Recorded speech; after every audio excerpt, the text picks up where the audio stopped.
In today's video, we're going to talk about whether you should replace or repair your hydronic heating system boiler.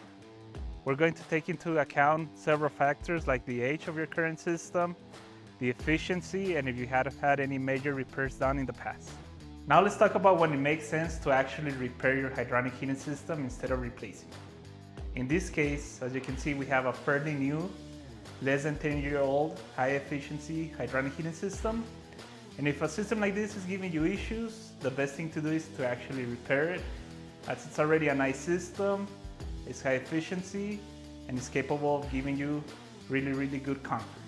Now let's talk about when it actually makes sense to replace your hydronic heating system. If you have a boiler that's more than 10 years old, it's not a high efficiency system, which a telltale sign is a metal flue pipe coming out of the top of the boiler. It's kind of smaller in size. If a system like that's been giving you issues or you had major repairs done in the past, it's time to start thinking about replacing it. When replacing your boiler, we always recommend to try and go with the high efficiency systems.